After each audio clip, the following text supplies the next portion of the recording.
Ooh, this is a good one. Let's talk to, this is Cairo, who's calling from Montana. Cairo, if I'm mispronouncing that, please let me know. Cairo, you're live on Talk Heathen. What's up? Hi, and it is Cairo. Awesome. Right. I actually wanted to ask Jamie about his experience with religion, if he has any. If he grew up in a religious household or whatever.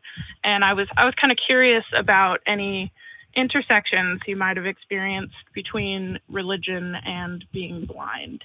And that was like. Yeah, so I grew up in a relatively secular household. I was baptized Roman Catholic and confirmed, though I did not take the Eucharist. I did not I didn't attend many services, and that was mainly to placate my Irish Catholic grandparents.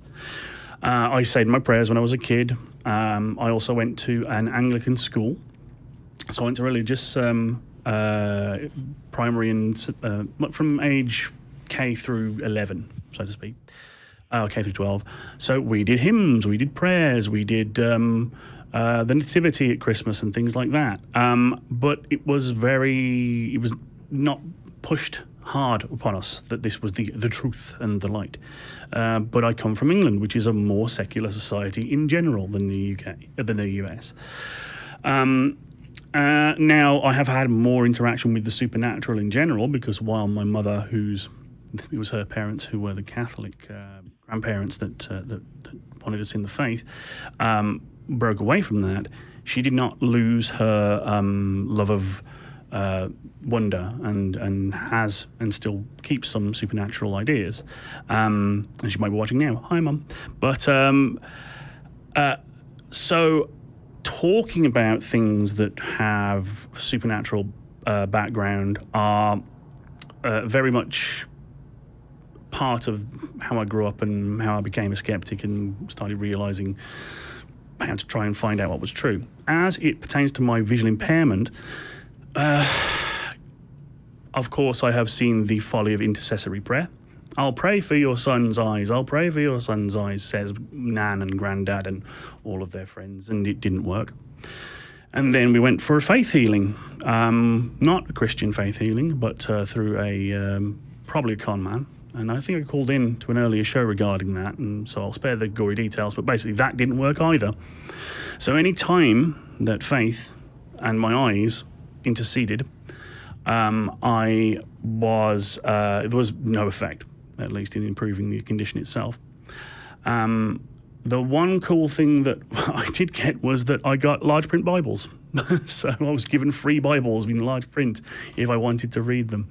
But other than that, it hasn't really intersected. My disability was dealt with by the National Health Service, which is a secular organisation of the UK government, and other charities like the Royal RNIB, Royal National Institute for the Blind, which I guess is tangentially related to God, because the Royals are appointed by God, I suppose. Yeah. That's about it, really. Yeah. There you go. I'm glad we captured your biography on Talk Heathen now, so folks can know you a little bit more. So what aspects are you looking to sort of pick out of there, or what questions do you have?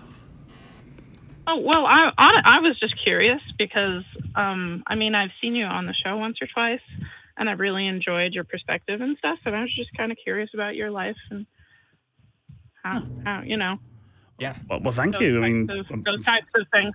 So I was just curious. If you want to know more about the religious background in the UK, you can sort of read up on it.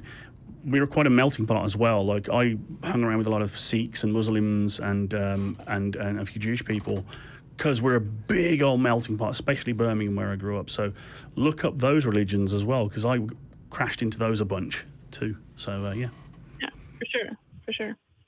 Yeah, but I just know that especially in the U.S., you find there are a lot of people who grow up with all sorts of disabilities and stuff, where there are these really kind of horrifying intersections between their experiences with religion and whatever their disability is. And I was just, I was curious if that was something that. I mean, if you want to get cynical, preying on people's disabilities and illnesses is a vector by which certain religious groups get people in. Promises of healing, promises of comfort, promises of a better life after this one, even though you've been dealt a crap hand. And I have no truck with any of that. Yeah. For sure. Absolutely. Yeah, and I'm glad that we're joking when we're saying like, hey, anybody that wants to call and pray and heal, like obviously we don't expect that to happen, but like, it is a point that we're trying to make here. Like, look, when we really want this to happen, you've had your entire life to have it happen and it hasn't. It's like, what does it mean when you say that this religion can do these things? Like, what makes this so special that, And then there's the caveat. You're like this because you deserve it. Right. And that's terrible, especially if you're talking to, like, fucking children. Like, oh, yeah. But also, like, if you don't even know that person and you're just going to make a blanket judgment like that. I mean, that's just fucking shitty. I don't know. Anyway, I don't know. Not too much cynicism. Yeah. Well, Cairo, I appreciate you calling in and giving Jamie a chance to speak about his past, because I like hearing about it, too. Thanks so much. I'm going to go ahead and let you go, though.